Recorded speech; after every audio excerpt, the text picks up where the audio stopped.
मौलाना फजलुर रहमान का मुल्क में नए इंतखाबात का मुतालबा, क्या अमरीकी करारदाद पाकिस्तान की सिफारती नाकामी नहीं?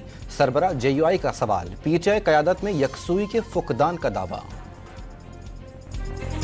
इंतखाबात इंशाअल्लाह 2029 में मुकर्ररा वक्त पर होंगे। वफाकी वज़ीर इत्तलात अता तारड़ का मौलाना फजलुर रहमान को जवाब, बयानबाजी के बजाय पार्लियामान में सियासत का मशवरा। 42,000 रिटेलर्स पर कल से टैक्स लगेगा। नई पेंशन स्कीम भी कल से लागू होगी। नॉन फाइलर्स की इस्तिलाह खत्म करेंगे। वजीर खजाना की न्यूज़ कॉन्फ्रेंस, IMF से नया मुआहदा जुलाई में होने का इशारा। हुकूमत का गैस की कीमतों में कमी न करने का फैसला, ओगरा की सिफारिशात मुस्तरद कर दी। ECC की घरेलू सारिफिन के लिए गैस कीमत बरकरार रखने की मंजूरी।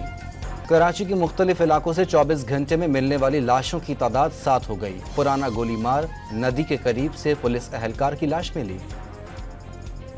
और आज़ाद कश्मीर में पूंछ जेल से कैदियों के फरार पर जेल अमले के 7 एहलकार गिरफ्तार।